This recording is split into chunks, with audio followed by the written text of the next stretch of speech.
मैं सौरभ हूं और काल एफएम पर आपका स्वागत है। चलिए आज की कहानी शुरू करते हैं। उस गांव का नाम था देवगढ़। एक ऐसा गांव जहां दिन में सब कुछ सामान्य लगता था, लेकिन जैसे ही सूरज ढलता, डर धीरे धीरे हवा में घुलने लगता था। और इस डर की जड़ थी गांव के बाहर खड़ा एक विशाल बरगद का पेड़, जिसे लोग श्रापित बरगद कहते थे।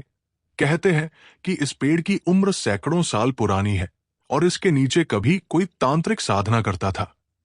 लेकिन एक रात कुछ ऐसा हुआ जिसने इस जगह को हमेशा के लिए शापित बना दिया। गांव के बुजुर्ग बताते थे कि उस तांत्रिक ने अमरता पाने के लिए एक खतरनाक अनुष्ठान शुरू किया था, जिसमें उसे एक जीवित इंसान की बलि देनी थी। लेकिन जब उसने बलि दी तो कुछ गलत हो गया। कहते हैं कि उस इंसान की आत्मा ने मरते वक्त श्राप दिया कि जो भी इस पेड़ के पास आएगा वो कभी वापस नहीं जाएगा। और उसी रात तांत्रिक भी गायब हो गया। बस बचा रह गया वो बरगद का पेड़ और उसके चारों तरफ फैली हुई अजीब खामोशी। सालों से लोग उस पेड़ के पास जाने से डरते थे। लेकिन एक दिन शहर से आया एक लड़का जिसका नाम रोहित था। उसने इन कहानियों को सिर्फ अंधविश्वास समझा। रोहित एक यूट्यूबर था और वो ऐसी ही डरावनी जगहों पर जाकर वीडियो बनाता था। उसे लगा कि ये जगह उसके चैनल के लिए परफेक्ट है। गांव वालों ने उसे बहुत समझाया कि रात के समय उस पेड़ के पास मत जाना, लेकिन उसने किसी की बात नहीं मानी और एक रात कैमरा लेकर वो उस बरगद के पास पहुंच गया। जैसे ही वो पेड़ के पास पहुंचा, उसे अजीब सी ठंडक महसूस हुई। हवा बिल्कुल शांत थी, लेकिन पेड़ की शाखाएं अपने आप हिल रही थी। उसने कैमरा ऑन किया और रिकॉर्डिंग शुरू कर दी। दोस्तों, मैं अभी उस श्रापित बरगद के पास हूं। वो बोल ही रहा था कि अचानक उसे पीछे से किसी के कदमों की आवाज सुनाई दी। उसने पीछे मुड़कर देखा, लेकिन वहां कोई नहीं था। उसने सोचा शायद उसका भ्रम होगा, लेकिन तभी कैमरे की स्क्रीन पर उसे कुछ दिखा। एक काली परछाई जो उसके पीछे खड़ी थी। उसने तुरंत मुड़कर देखा, लेकिन वहां फिर भी कोई नहीं था। अब उसका दिल तेज धड़कने लगा था।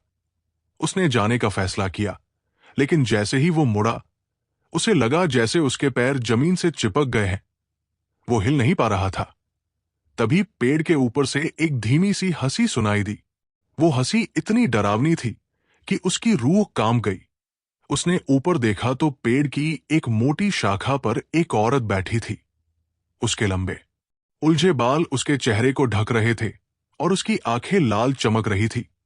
वो धीरे धीरे उसकी तरफ झुक रही थी। रोहित चिल्लाना चाहता था, लेकिन उसकी आवाज नहीं निकल रही थी।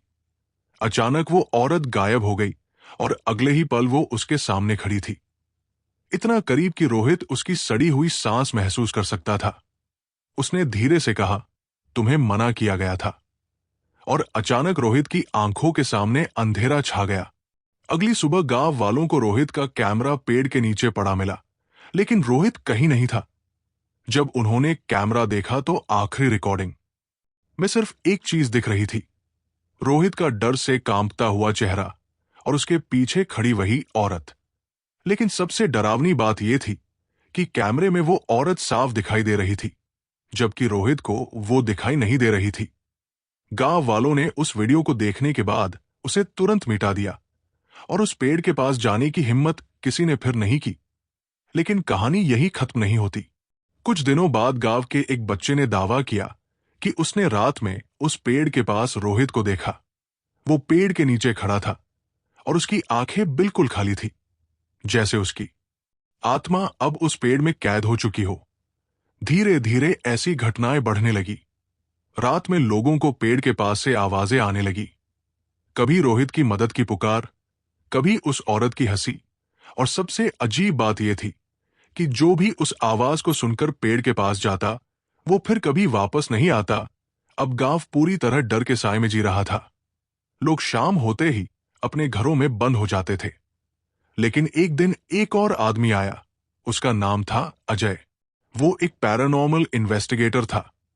उसने इस रहस्य को सुलझाने की ठानी। उसने रात में अकेले उस पेड़ के पास जाने का फैसला किया।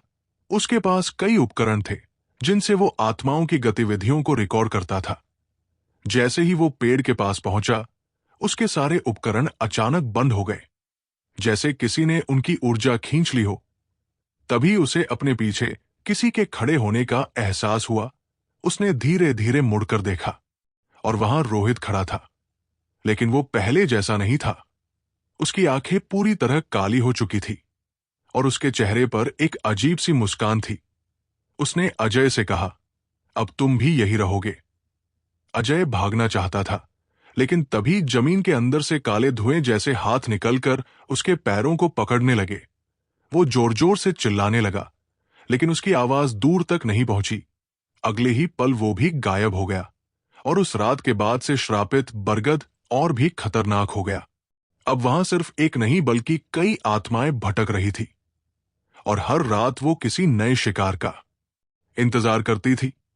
अगर तुम कभी देवगढ़ जाओ और उस पेड़ के पास से गुजरने की गलती कर दो, तो एक बात हमेशा याद रखना, अगर तुम्हें पीछे से कोई आवाज दे तो कभी मुड़कर मत देखना, क्योंकि हो सकता है कि वो कोई इंसान नहीं बल्कि उसी श्रापित बरगद की कोई आत्मा हो। और अगर तुमने एक बार उसे देख लिया तो शायद ये कहानी तुम्हारे बारे में भी लिखी जाएगी। इसलिए अगर तुम अभी ये कहानी सुन रहे हो तो एक बार अपने पीछे जरूर देख लेना, क्योंकि हो सकता है कोई तुम्हें देख रहा हो।